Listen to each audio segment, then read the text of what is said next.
Kuyintokozo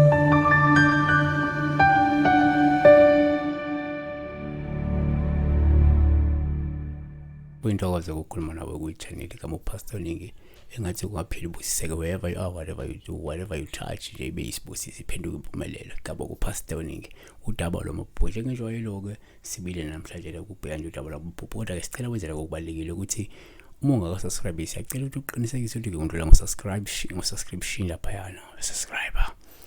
Uyalike le video le akhona ngamavili siwenzayo insuku zonke, ungakwazi ukuthi nawe uwavakashele uwabheke. Futhi siyacela ukuthi-ke unikele at least ngomalenga ngo-9 by becoming a member ye-channel. You can also use i-account ekhona kuma-video la ngaphansi kule section lapha ngezansi la kuvela khona imininingwane. Ungathatha i-account uphonse izivivinyo. May God bless you. Senze amalungiselelo sibheke iphupho lalika-Sikelela Mbatha uthi sawubona Pastor Weningi.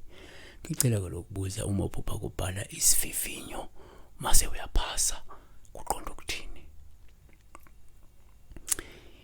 Esikhathini esiningi kuwupha oluhle ukuphasa izivivinyo, ukuphasa i-test, ukuphasa i-exam. Yabona kuwupha olubi futhi ukufail i-exam, ukufail i-test. Yabona,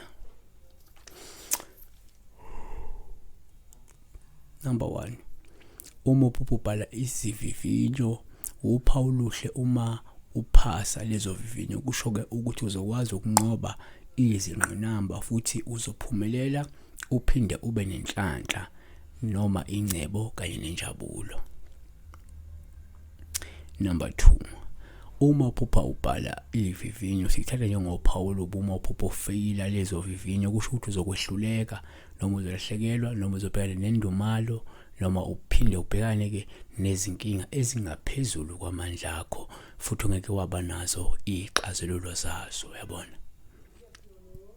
Number 3, uma uphupha ukuthi ubhala izivivinyo uphawu olubi. Uma uphupha ufeyila lezo vivinyo kungabe kusho umoya nje omubi okukhungethe ovimba intuthuko, ovimba impumelelo nenqubekela phambili kuwena, ekufuna ukukhulekise noma ungafuna ukuthi usukume utholeke imikhuleko noma ukusizakala kulokho. Kungenzeka kunezigalo ezenzuthi ungakwazi uku-apply whatever that you need to apply for you to progress empilweni. Kanti okunye singakubala futhi ukuthi uma uphupha ubhala izivivinyo uphawu olubi uma ukuthi uyazifeyila lezo vivinyo lungasho nje ubunzima, lungasho inhlupheko kanye lokungaphumeleli ey'ntweni osukuzenza ngaleso sikhathi.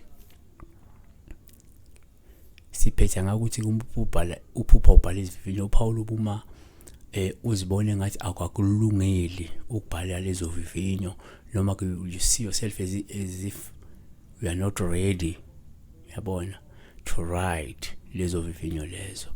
Lolo phawu lolo selusho lengasho ukuthi mhlawumbe umuntu onokuzingabaza. Yabona, lokho-ke kuzokwenza ukuthi-ke ugcine ungaphumeleli empilweni. Ungenze you doubt your capabilities emkhakheni othile noma ungabaza amandla akho, ungabaza inhlakanipho yakho. Yabona, lokho kuzokwenza ukuthi ugcine ususilele emuva noma ungaphumeleli. Siwe